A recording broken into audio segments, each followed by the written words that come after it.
네, 여러분 안녕하세요. 계명대 남대엽입니다. 저희가 지난 시간에 기업 제도의 발전까지 했었죠. 그러면서 요새 중국 기업들이 많이 해외에 상장하고 있다고 설명을 드렸어요. 그 가장 대표적인 기업이 바로 지금 보실 알리바바입니다. 알리바바에 대해서는 제가 설명드렸죠. 중국에 있는 원래 그 제조 공장들과 글로벌 대형 메이커들을 연결해주는 그 아이디어로 전 세계적인 기업이 되었습니다. 지금은 그래서 그것뿐만 아니라 중국 국내에서의 전자상거래, 국내 전자상거래업에도 굉장히 활발하게 활약하고 있어요. 어쨌든 이게 상장했을 때 그 열기를 한번 같이 느껴보도록 하시죠. 중국의 전자상거래 업체 알리바바가 뉴욕 증시에 성공적으로 데뷔했습니다. 상장 첫날부터 주가가 38% 폭등해 페이스북을 제치고 구글에 이어서 인터넷 기업 시가총액 2위를 차지했습니다. 강진원 기자입니다. 알리바바 그룹 홀딩 주식에는 뉴욕 증시 개장 전부터 사자 주문이 몰려들었습니다. 공모가보다 24달러 높은 92달러대의 첫 거래가 시작돼 상장 첫날 38% 급등한 93달러 89센트의 거래를 마쳤습니다. 이에 따라 알리바바의 시가총액은 2,300억 달러, 우리 돈으로 242조 원에 이르렀습니다. 구글에 이어 인터넷 기업 중 시가총액 2위로 페이스북을 단숨에 제쳤습니다. 알리바바는 이번 기업 공개를 통해 220억 달러, 23조 원 가까이를 조달해 미국 증시 사상 최대 기록을 세웠습니다. 리카싱 총쿤그룹 회장에 이어 아시아 2대 가부가 된 마윈 회장은 사업 영역과 무대를 넓히겠다고 밝혔습니다. 今天不仅我们在中国进入农村我们不仅要能够帮助更多的消费者，我们还希望能够帮助世界各地的，帮助阿根廷的、巴西的，我们能够帮助马来西亚、印尼的。 알리바바는 중국 전자상거래 시장의 80%를 점유하고 있는 데다 다양한 플랫폼을 지니고 있어 성장이 이어질 것으로 보입니다. 하지만 투자에 주의해야 한다는 지적도 적지 않습니다. 중국 정부로부터 해외 상장 허가를 받기 힘들어 조세 피난처에 지주회사를 세워 뉴욕 증시에 우회 상장한 것이 근본 원인으로 꼽힙니다. Buying Alibaba, what you are actually buying is the holding company that's based in the Cayman Islands. You're not buying the actual company, rights to the company itself based in China. So you need to be very careful about how that works. 미국 언론들은 또 다른 위험으로 창업 파트너들에게 경영 권한이 집중된 독특한 지배구조와 아마존, 이베이 등 다른 업체와의 치열한 경쟁을 꼽았습니다. YTN 강준원입니다. 네, 방금 보신 것처럼 알리바바가 2013년? 2014년? 그때 상장을 했는데 2014년이네요. 2014년 9월 19일. 예, 이때 상장을 했는데 제가 전화를 똑똑히 기억하고 있죠. 제가 저 때만 해도 중국에서 일을 할 때였고 주식에도 좀 관심이 있었던 상황이어서 알리바바가 상장한다는 소문을 듣고 중국에서는 이미 워낙 압도적인 기업이었기 때문에 성장 가능성에 대해서는 의심할 바가 없어서 저 상장날 제가 상장할 때 살려고 기다렸어요. 네. 근데 굉장히 특이하더라고요. 저 처음 알았는데 여러분 예를 들어서 한국 같은 경우는 9시에 개장하죠. 증시가.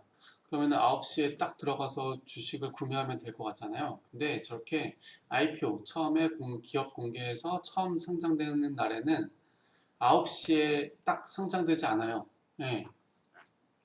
특히나 알리바바처럼 전 세계의 모든 사람이 다 이렇게 관심을 가질 때는 그 9시 증시가 개장할 때 올라가지 않습니다. 전 당연히 그때 올라간 줄 알고 그러니까 중국 시간은 밤이었죠. 밤 10시, 11시 이렇게 막 열심히 핸드폰으로 하고 있었는데 안 올라오는 거예요. 그래서 계속 뉴스 찾아봤더니 가격은 계속 올라가고 근데 사진은 못하고 그래서 찾아보니까는 이게 한 번에 딱 개장을 올리면은 서버가 터질까봐 일부러 그 정확한 시간을 몇 분, 몇 초를 안 알려준다고 하더라고요. 그래서 그걸 기다리다 한 2시간, 3시간 뒤에 그러니까 원래 미국 증시가 개장하고 나서 한 2~3시간 뒤쯤에 갑자기 딱 올랐어요. 그래서 제가 그때 바로 샀죠. 예, 그걸 열심히 계속 새로 고침 하면서 기다리고 있다가 샀죠. 샀는데 제가 사기 전까지 이게 막 미친듯이 올랐었는데 제가 사니까 뚝 떨어지더라고요. 그래서 불안한 마음에 바로 그날 다시 팔았습니다. 그래서 알리바바를 사고서 손해를 봤던 전형적인 쫄보 개미 투자자가 되었었죠 그날. 아무튼 그러고 나서 알리바바가 가격이 어떻게 됐냐를 보면은 이렇게 됐어요 여러분. 그러니까 제가 이날 바로 산 거예요. 이날 사가지고 이날 팔아서 저는 당일날 손해를 봤죠. 그래서 그리고 나서 한 며칠 있으니까 계속 떨어지는 거 보고 역시 난 팔길 잘했어 라고 스스로 위안을 삼았죠. 근데 그러고 나서 가격이 어느 거냐면은 맨 처음 상장되었을 때 이 정도였어요. 100달러 미만이었어요. 그러다가 며칠 안심 기뻐하다가 막 또 다시 치고 올라가더니 115. 그래서 그동안 그 이후로부터는 한동안 그냥 한 2015년부터 2017년까지 한 2년간 이 상태로 횡보를 했어요. 그래서 역시 중국 주식은 힘들다. 미국 사람들이 섣불리 사지 못하는구나. 리스크가 회계부정이나 그런 리스크 때문에 잘 건들지 못하는구나 하면서 혼자 기뻐하고 있었는데 만약 이때 사서 그대로 들고 있었다면 지금 270 제가 90에 사서 270이니까 무려 3배가 되는 거죠. 근데 뭐 아무 의미 없죠 사실.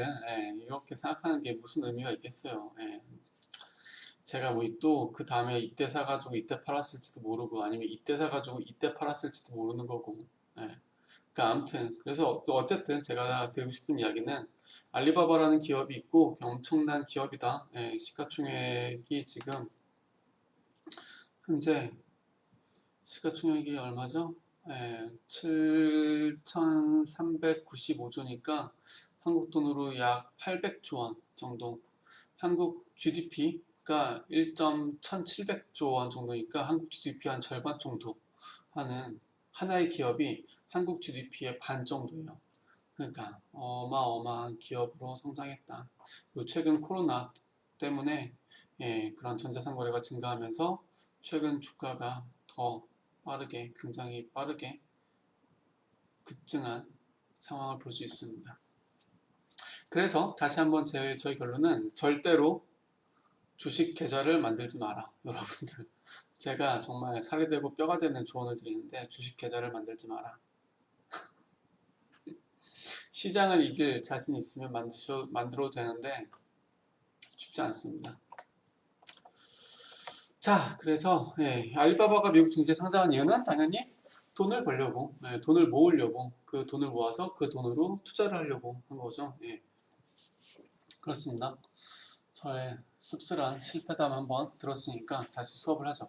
자, 그래서 중국 기업 제도의 발전 5번째를 보면은 그렇게 해서 열심히 국유 자산 관리 감독이 아니라 감독관리위원회를 통해서 국유 기업을 감독하기 시작했어요. 글로벌 경쟁력을 갖춘 기업으로 육성하기 위해서 하고 있고 그 다음에 이제 그 이후부터 이제 최근 이야기를 하자면은 국유기업 개혁의 성과가 나타나기 시작합니다. 국유기업들이 서로 통합하거나 아니면 일부 소비재라든지 비기간 산업들은 민영화를 하거나 정말 수익성이 없는 기업들은 드디어 파산을 하면서 국유기업이 개혁을 하고 고용종업원이 대폭 감소합니다. 그래서 국유기업의 수는 1997년 26만 개에서 2008년 11만 개로 확 줄어요. 이거는 국유 공업기업이에요. 이건 국유기업이고 이건 국유 공업기업 제조업만 있는 거고 여기는 서비스업까지 같이. 그래서 공업기업은 약 11만 개 이 정도에서 이렇게 줄었고 95년에서 2002년까지 11만 개에서 4만 개로 줄었고 전체 서비스업을 포함한 국유기업은 97년 26만 개에서 2008년 11만 개까지 확 줄어듭니다. 그렇게 됨에 따라서 고용한 종업원 수도 당연히 줄어들겠죠.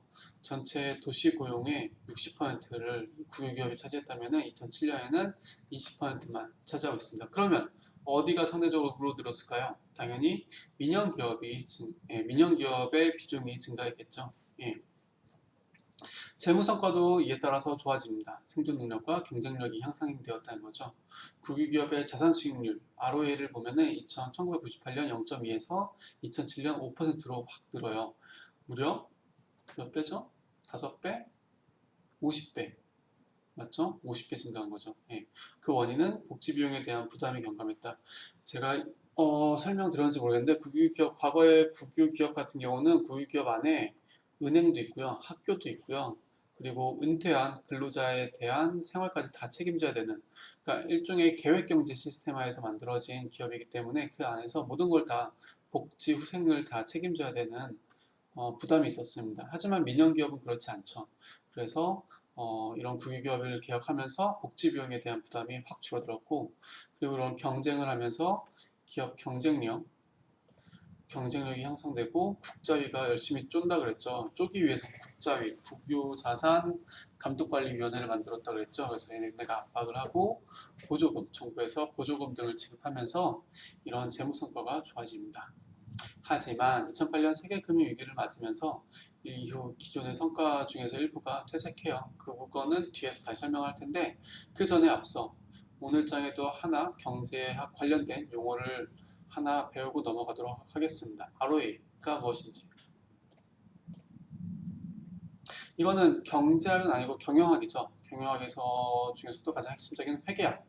근데 회계학 하면 여러분들 사실 에이 몰라 안 해 라고 생각할 수도 있지만 제가 정말 가장 쉬운 정말 이 정도 이거는 무조건 알고 넘어가야 된다는 정도만 제가 설명을 드릴 거예요. 여러분들이 뭐 회계학 수업을 들으면 물론 좋아요. 기업에 들어갈 친구들은 회계학을 알아두면은 가장 기본적인 거기 때문에 좋은데 제가 그걸 다 설명하지는 않고 가장 기본적인 것만 설명을 드릴게요. 일단 재무제표에는 크게 두 가지가 있습니다. 재무제표라고 하는 대차대조표가 있고 그리고 손익계산서가 있어요. 저 재무제표는 이 재무제표는 사실 크게 세 개예요. 크게 세 개인데 이거하고 현금흐름표라고 있어요. 여기에다가 하나가 더 있어요. 현금흐름표라고. 현금흐름표. 그래서 1번 재무제표, 2번 손익계산서, 3번 현금흐름표. 이 세 가지가 가장 기본적인 회계장부예요. 기업에서 적는 회계장부인데 현금 흐름표는 빼고 일단 그리고 그 외에 제일 중요한 두 가지를 말하라고 하면 재무제표와 손익계산서가 있습니다. 그럼 먼저 재무제표는 무엇이냐? 재무제표는 일정 시점, 보통 우리나라 같은 경우는 연말이죠. 연말에 기업이 보유하고 있는 자산 상태를 정리해둔 내역이에요. 자산 상태. 그래서 어떻게 보통 쓰냐? 일단 왼쪽에는 자산을 쓰고요. 오른쪽에는 부채와 자본을 적습니다. 그래서 부채와 자본의 합이 자본이 되는 거예요. 그래서 예를 들어서 여기 자산이 1000이 있어요. 자산에는 종류가 많은데 무슨 뭐 유동성 자산, 비유동성 자산, 뭐 아무튼 지금 딱히 생각 안 나지만 굉장히 자산 안에도 뭐 자산 하나가 있는 게 아니라 여러 가지 항목도 있어요. 뭐 고정자산, 뭐 감가상각, 아무튼 막 그런 것도 있는데 그런 것들이 쭉 있는데 그런 것들을 쭉 적고 그것의 합이 1000억 원이다. 그러면은 그 오른쪽에는 부채와 자본이 있습니다. 부채가 뭐 얼마가 있고 자본이 얼마가 있겠죠. 자본도 종류가 뭐 이것저것 있어요. 부채도 종류가 막 이것저것 있고요. 그래서 그걸 다 더하면은 총 부채. 자본도 자본이 이것저것 다 해서 총 더하면 총 자본 200억이다. 그러면 부채는 얼마일까요? 저의 퀴즈입니다. 이 정도는 하시겠죠, 여러분? 이 정도는 해야죠. 얼마죠? 그렇죠. 800억. 그렇죠. 근데 이게 가장 기본적인 개념이에요. 이 정도는 근데 알아주셔야 돼요, 여러분. 그래서 한 줄로 쓰면은 자산은 자본 더하기 부채다. 아시겠죠, 여러분? 그리고 두 번째, 손익계산서가 있습니다. 손익계산서는 이거는 일정 시점, 한국 기준으로 하면은 연말 2020년 12월 31일 기준으로 한 기업이 갖고 있는 자산과 부채와 자본을 정리해서 쓴 게 재무제표, 대차 대조표라고 한다면 손익계산서는 그 1년 기간 동안에 12월 31일 그 시점이 아니라 2020년 1년 기간 동안에 이 기업이 벌어들인 돈과 쓴 비용을 쭉 적어 놓은 거예요. 그래서 먼저 맨 위에는 매출액을 적죠. 그리고 거기에서 예를 들어서 이 기업이 1년 동안 물건을 1000억 원어치를 팔았어요. 근데 매출 원가, 그러니까 재료비죠. 기본적으로 매출 원가가 600억이에요. 그럼 600억을 빼죠. 그럼 그게 매출 총 이익이 됩니다. 그래서 매출 총이익이 400억이 되고, 여기서 이제 판관비라고 해서 무슨 뭐 마케팅 하는데 쓴 비용이나 그런 것들, 아니면 뭐 여러 가지 비용도 있을 거예요. 판관비라고 해가지고. 그래서 그런 것들을 또 빼요. 그러면 영업이익이 나오는 거예요. 그러면 영업이익이 400억에서 100억 빼니까 300억이 나오는 거고, 300억이 나오는 거고, 거기서 이제 영업 외 비용은 빼고 영업 외 수익은 더해줘요. 그러면은 영업의 비용이 10억 원, 영업의 수익이 20억 원이라서 이 기업은 영업의 비용으로 수익으로 10억 원이 더해지겠네요. 그래서 세전 단기이익은 310억 원. 여기서 이제 세금을 매깁니다. 뭐 비율을 때리겠죠. 그래서 60억 원이 법인세. 그러면은 단기 순이익의 250억 원이 남았다.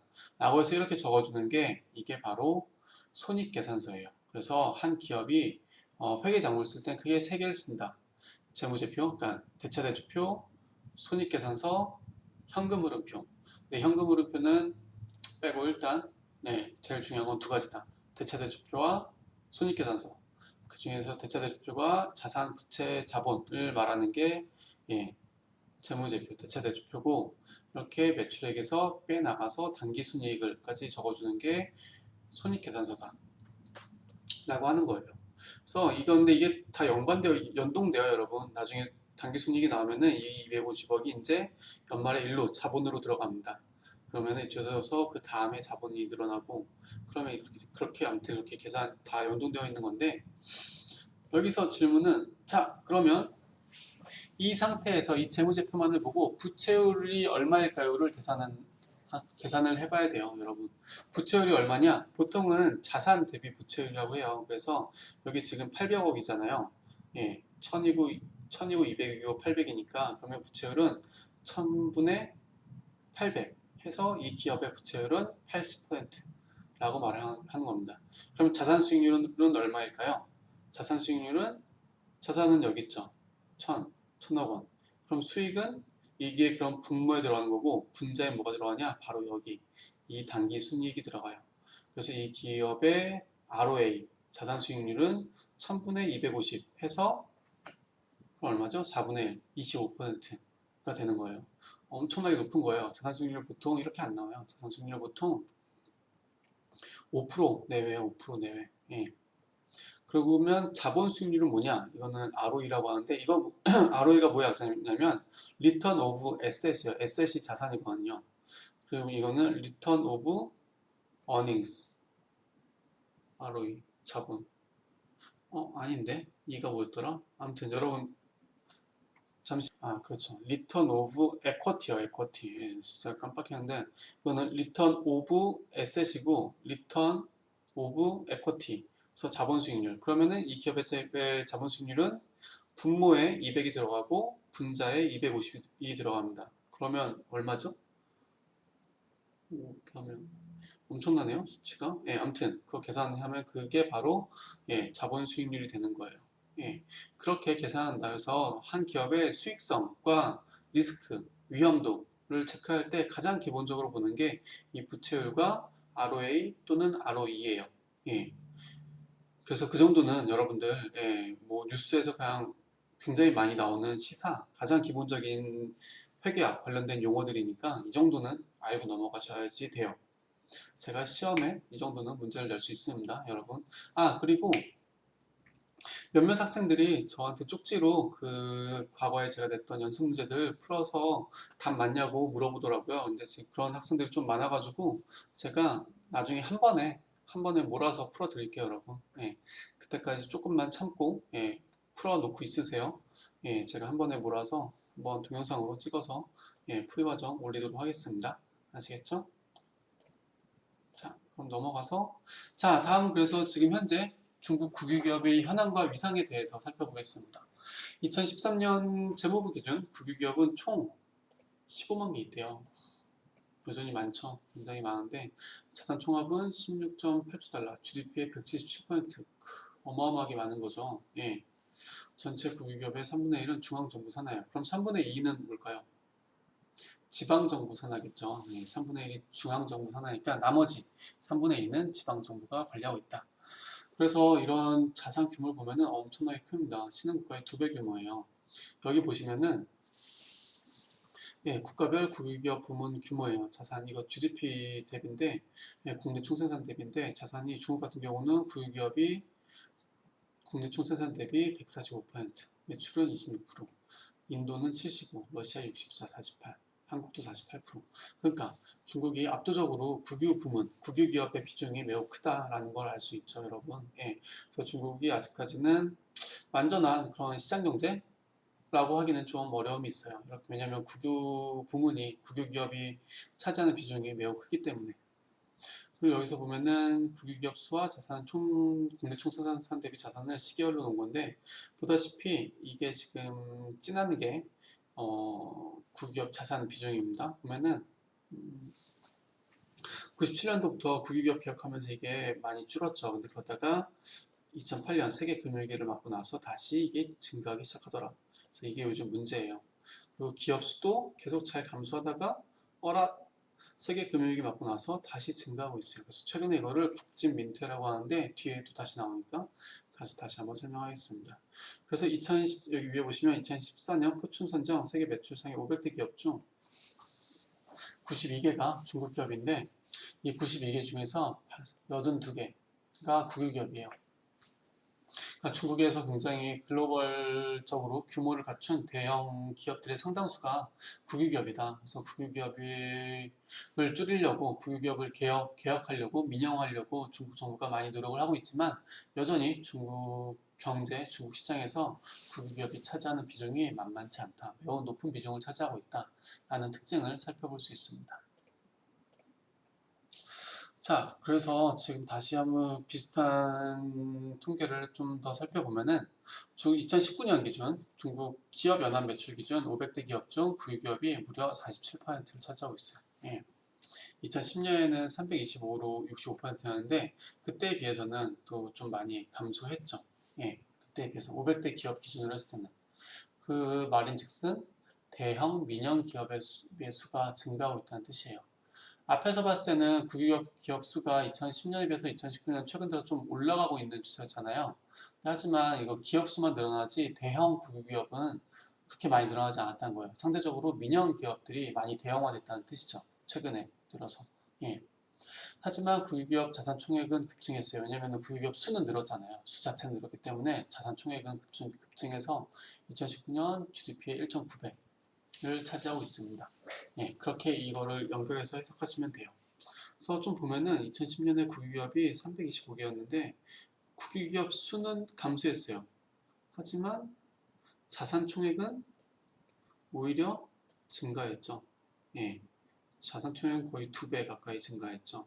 기업 수는 줄어든 반면, 그러니까 그만큼 이 말인즉슨 다시 생각해 보면은 국유 기업 수는 감소했지만 대형 국유기업 수는 감소했지만 그 대형 국유기업이 차지하고 있는 자산은 증가했다. 국유기업이 점점 더 굉장히 커지고 있다라고 이해를 하시면 됩니다. 문제는 그래서 그러한 국유기업이 과연 얼마나 잘 효율적으로 운영되고 있느냐를 따져봐야 될 것 같아요. 예. 자, 그래서 넘어가면 자, 국유기업의 현황을 다시 한번 살펴보면은 그러면 지금 1위가 누구냐? 제가 아까 설명드렸던 중국 석화예요. 신노페. 이 1위고 민영기업 중에서 1위는 화웨이입니다. 제가 통신설비업체 설명드렸죠. 그래서 매출 규모가 약 3배, 예, 3배 정도가 차이가 나요. 예, 보시면은 500대 5대 국유기업과 민영기업을 한 건데 매출액 기준 1위에서 5위는 다 국유기업이 차지하고 있어요. 그에 반면 민영기업은 제일 높은 게 화웨이 15위, 그 다음 수닝, 정웨이, 홍다, 삐꾸이. 근데 화웨이는 통신설비 업체고요, 수닝은 가전업체고요, 정웨이는 비철금속, 홍다는 부동산, 삐꾸이도 부동산. 그러니까 부동산 업체들이 좀 위에 올라와 있고 통신설비, 가전, 비철금속 업체들이 민영기업들 중에서는 얘들이 높은 순위를 차지하고 있다. 국유기업 중에서는 석유기업들이 매출액 비중이 엄청나죠. 중국이 워낙 큰 게 석유, 에너지원을 많이 소비하니까. 그 다음에 국가전력망, 아까 보셨던 거고, 건축, 그리고 은행 이런 순서로 매출액을 차지하고 있습니다. 이런 기업들이 국유기업 기업과 민영 기업에서의 대표 주자이다 라고 이해하시면 될 것 같아요.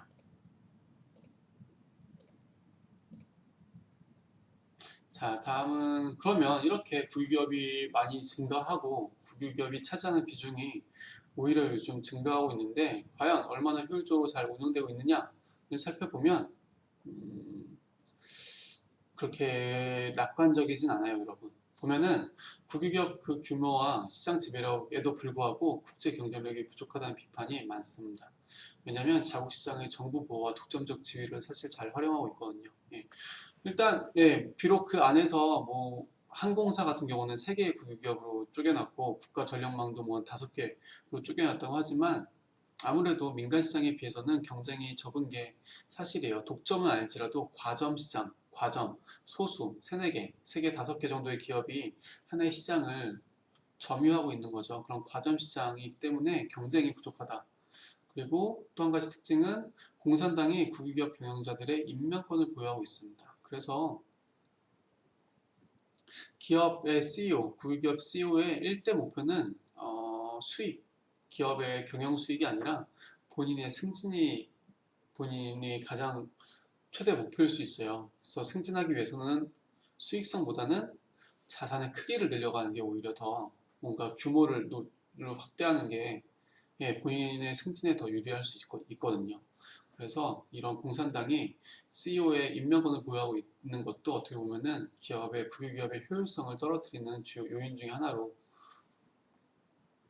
분석됩니다. 그래서 CEO들이 기업 수익성보다 당의 충성도를 더 중요시한다.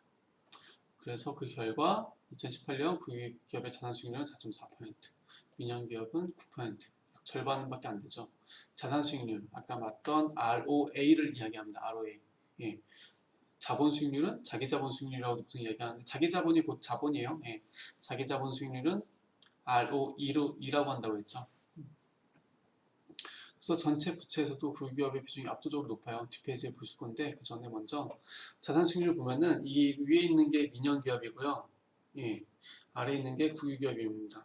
그래서 예전부터 원래 국유기업의 자산수익률이 낮았어요. 근데 그래도 과거에는 2000년도부터 따져보면은 비슷하게 같이 동반 상승하는 추세였다면은 세계 금융위기를 맞고 나서 민영기업은 떨어졌다가 다시 회복해서 이렇게 좀 높은 수준으로 유지한다면은 국유기업은 떨어지고 나서 좀 상승하는 듯 했지만 아직 예전의 수준을 회복하지 못했어요. 예전의 수준 여기인데 여기를 못 올라가고 이 정도에서 머무르고 있는 거죠. 민영기업은 예전의 수준을 넘어서서 더 높은 수준을 유지하고 있고 이래서 국유기업의 효율성, 경영에 대해서 문제가 많이 지적되고 있는 상황입니다.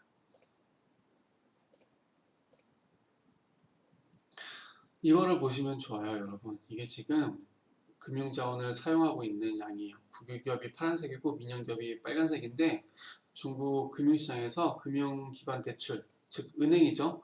은행이 누구한테 대출을 많이 해주느냐? 압도적으로 금융기업에 많이 해줍니다. 은행 같은 경우는 돈을 빌려준 다음에 그걸 못 받는 게 가장 큰 걱정이거든요. 그러다 보니까 중국 은행들이 안정적으로, 왜냐면 국유기업한테 빌려주면은 왜냐면 어쨌든 최종적으로는 정부가 책임을 지니까 안정성이 매우 높죠. 그러다 보니까는 무조건 거의 대부분을 85%를 국유기업에 빌려줘요. 15%는 민영기업한테 가고 주식시장에서도 국유기업이 67%로 많이 가져가고 채권 시장에서는 무려 97%를 국유기업한테만 채권이 발행이 되더라. 그러니까 이걸 보면은 그 자산, 중국이 갖고 있는 자본이라는 제한된 생산 요소를 이렇게 국유기업이 거의 독점하고 있다라는 걸 알 수 있어요. 근데 그에 반면 수익성은 낮죠. 아까 보셨듯이 그렇게 많은 돈을 끌어다 썼으면은 수익률도 높아야 될 거 아니에요. 수익률도 더 높게 나오면 좋을 텐데 그렇지가 못해요. 그래서 이게 지금 중국 경제의 중요한 문제점으로 지적되고 있습니다. 금융자본은 이렇게 독점하면서 수익성이 낮은 거, 그게 중국 경제의 문제점이다 라고 보시면 되고 레포트 하나 보고 갈게요, 여러분. 그래서 이래서 여전히 구조조정, 국유기업에 대한 구조조정이 중국 정부의 가장 중요한 경제 정책 중에 하나입니다. 그래서 그 첫 번째 타겟이 되는 게 바로 석탄과 철강 업계예요. 석탄과 철강 산업 중에 국유기업이 많이 있는데 수익성이 안 좋아요. 그리고 이게 아무래도 그런 좀 전통 제조업이다 보니까 여기에 묶여 있는 자본이나 인력을 첨단 제조업 쪽으로 옮겨 가야지 돼요. 근데 그러려면 기존에 있던 이런 전통 제조업, 석탄과 철강 업계를 구조조정, 즉 합병이라든지 파산, 부도를 내야지 되는데 그런 것들을 하려다 보니까 문제가 많이 있어요. 그래서 관련된 레포트 한번 같이 볼게요. 마감하고 고속 성장을 마감하고 이른바 중속 성장 시대로 접어든 중국도 구조조정으로 몸살을 앓고 있습니다. 대표적인 공급 과임 업종인 석탄과 철강 업계를 중심으로 인력 감축이 한창인데요. 두 업종에서만 180만 명 이상이 일자리를 잃을 것으로 보입니다. 베이징 박희천 특파원입니다. 지난달 중국 후베이성 우안시에서 대규모 취업 설명회가 열렸습니다. 중국 3대 국영 철강 기업 가운데 하나인 우안강철 직원들이 그 대상입니다. 회사가 대규모 구조조정에 들어갔기 때문입니다. 我们这里要找的工作还是行，还可以找得到。但是跟你说，实在不行的话，就把收入搞低点。 공급 과잉으로 철강 산업이 불황에 빠지자 우안강철은 전체 직원 8만 명 가운데 5만 명을 감축하기로 했습니다. 钢铁行业的这个产能过剩是一个公认的事实。那么在这个去产能的过程当中，不可避免的就要涉及到这个人员的安置。 지난달 해룽장성에서는 국유기업 탄광 노동자들이 대규모 시위를 벌였습니다. 정부가 구조조정안을 발표하자 고용 보장을 요구하며 반발한 겁니다. 중국 정부는 석탄산업 130만 명, 철강산업 50만 명 등 모두 180만 명을 구조조정할 계획입니다. 이 과정에서 불거질 실업 문제 해결을 위해 18조 원 규모의 기금도 조성하기로 했습니다. 钢铁、煤炭这两个领域呢，进行去产能。与此同时，要避免出现大规模的下岗。 하지만 중속 성장 시대에 접어든 중국이 다른 일자리를 창출해 실업을 최소화하기는 쉽지 않을 것이라는 우려가 많습니다. 일부에서는 앞으로 3년 안에 국유 기업 노동자 해고 규모가 최대 600만 명에 달할 것이란 전망까지 나오고 있습니다. 베이징에서 YTN 박기천입니다. 네, 잘 보셨나요? 네, 본 것처럼 구조조정을 하는데 굉장히 큰 어려움이 많습니다. 그냥 뭐 단순히 생각하면은 기업이 문 닫으면 그걸로 끝 아닌가라고 생각할 수 있지만 이거는 생존과 밀접하게 연관되어 있어요. 거기 다니던 근로자들 아까 보였듯이 5만 명을 줄인다고 하잖아요. 기업 하나가 문을 닫는데 여러분 5만 명이면 거의 뭐 도시 하나가 사라질 수도 있어요, 여러분. 네, 그걸로 인해서 파생돼서 그 근처에 있는 뭐 식당도 있었을 테고 뭐 여러 가지가 있었을 텐데 그런 것까지 다 같이 망하는 거잖아요. 다 같이 사라지는 거잖아요. 그럼 거기에 딸린 가족들까지 하면은 진짜 몇십만 명이 영향을 받는 거기 때문에 그래서 이러한 구조조정에는 굉장히 큰 어려움이 뒤따릅니다. 크게는 두 가지예요, 사실. 일자리 문제를 해결해야지 구조조정이 해결될 수 있고 진행될 수 있고 두 번째는 세수 문제. 지방정부 입장에서는 자기 지역에 있던 공장 하나가 문 닫음으로써 지방정부가 그동안 받던 세금이 없어질 수 있거든요. 그래서 이런 구조조정을 진행할 때 항상 두 가지 가장 중요한 문제가 일자리와 세금 이 두 가지 문제 때문에 구조조정이 매우 진행되기 어렵다. 근데 중국 정부도 이제는 그 심각성과 시급성을 잘 이해하기 때문에 굉장히 열심히 추진하고 있어요. 좀 더 지켜봐야 될 것 같아요, 여러분. 네. 자, 그러면 다음에 이제 지금까지 쭉 국유기업을 봤으면은 이번에는 민영기업에 대해서 한번 살펴볼게요. 여러분들이 사실 많이 알고 있는 기업들의 상당수가 민영기업일 텐데 그러면 민영기업들이 어떻게 발전해 왔는지 한번 보도록 하겠습니다. 먼저 민영기업의 발전 단계를 보면은 1단계 70년대 말부터 90년대까지 아까 위에서 계속 살펴봤던 바로 향진기업의 황금기예요. 예, 향진기업과 소규모 민영기업이 조금씩 발전하기 시작했다.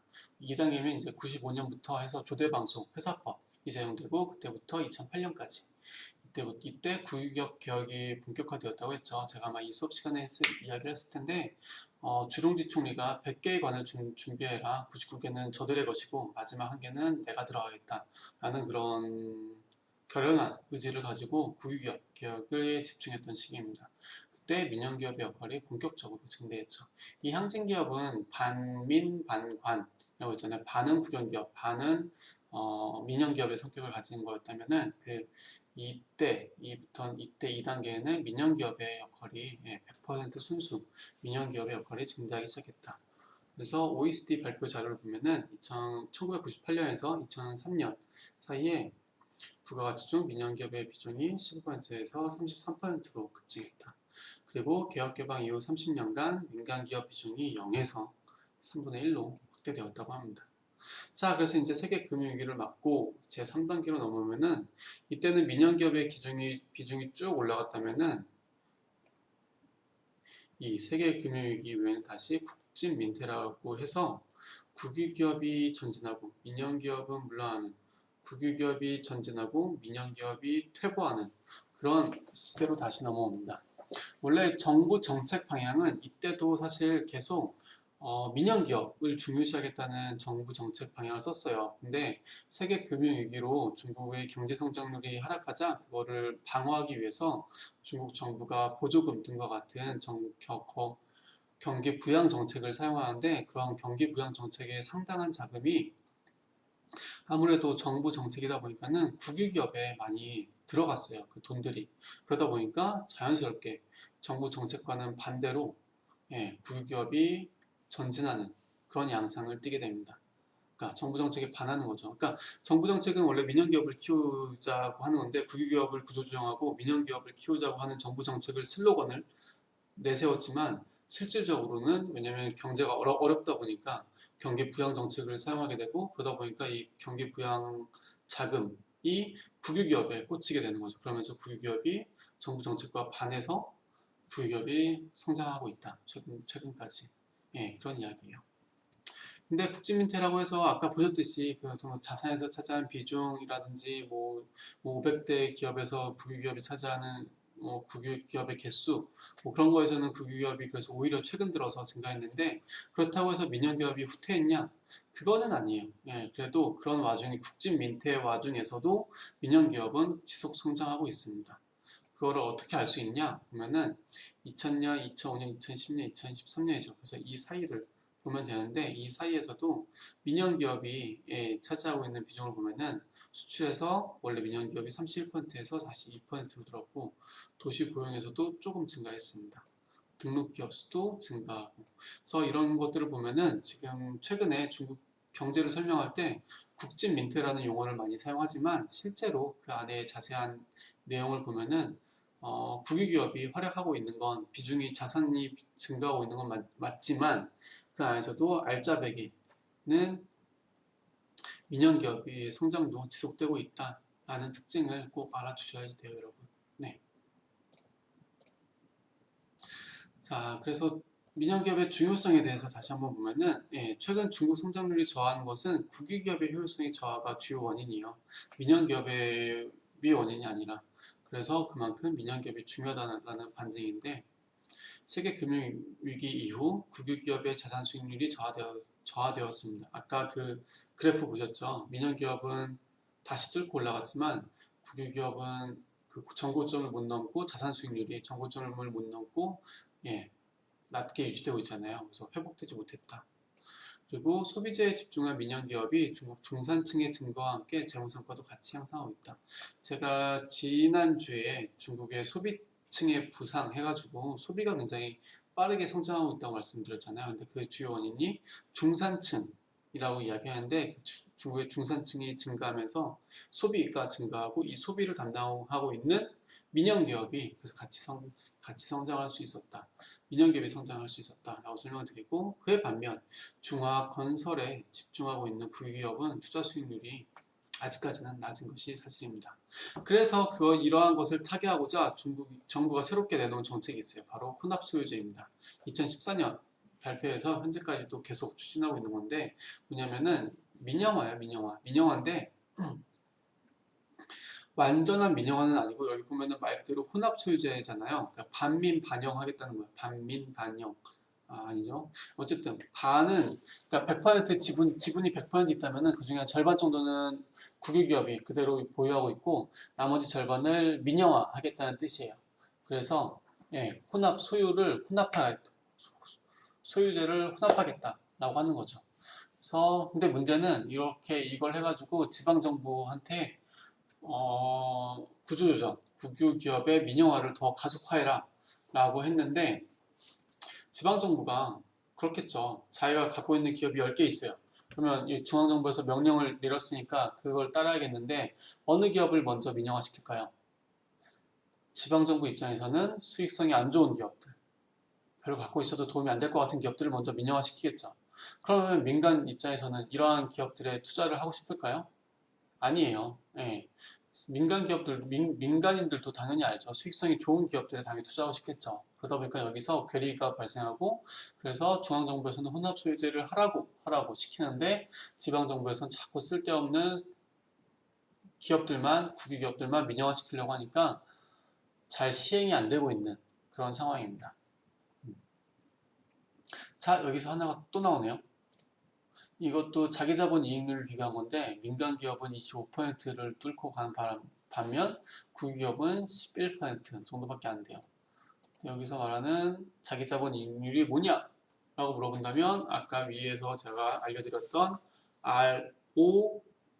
ROE가 자기자본 수익 이익률입니다.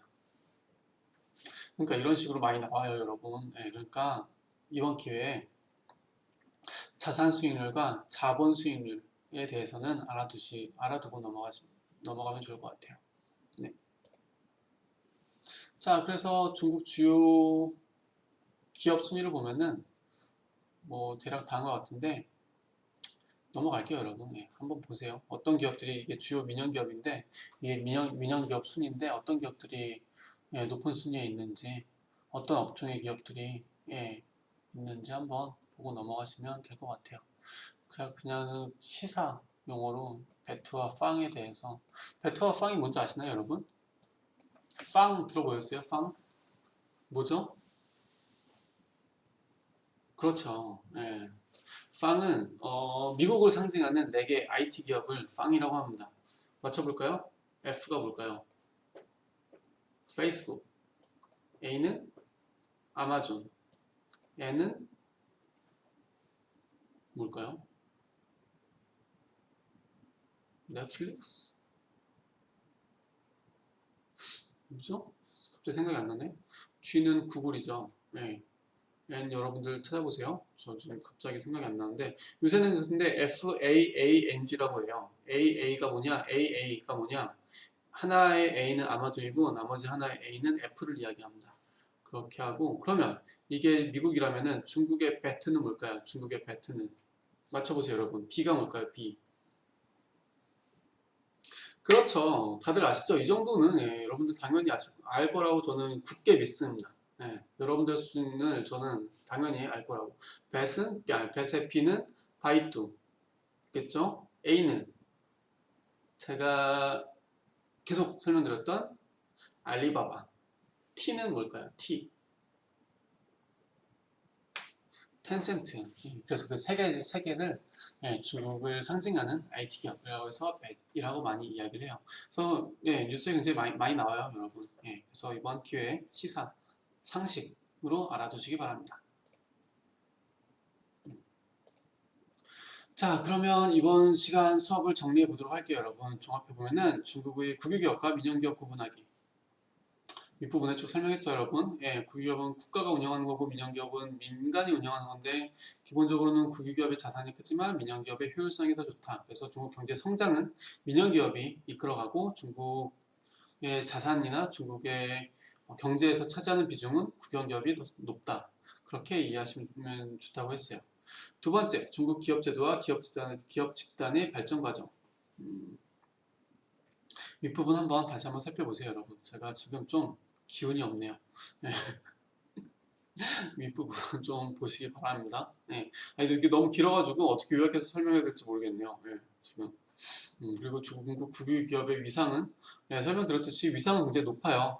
자산에서 차지하는 비중도 높고 은행시장, 그러니까 자본시장에서도 굉장히 많은 비중을 차지하고 있고 하지만 그에 반면 수익성은 낮아서 그게 항상 지금 중국 경제의 가장 중요한 문제다 라고 이해하시면 됩니다. 그 다음 국진민퇴의 의미와 민영기업의 중요성. 국진민퇴라고 하는 것은 세계금융위기 이후 중국 정부의 방침과는 반대로 국영기업의 비중이 위상이 높아지는 것을 국진민퇴라고 이야기합니다. 근데 문제는 수익성이 안 좋다고 했죠. 그래서 민영기업의 수익성 좋은 민영기업이 중국 경제성장을 이끌고 있다.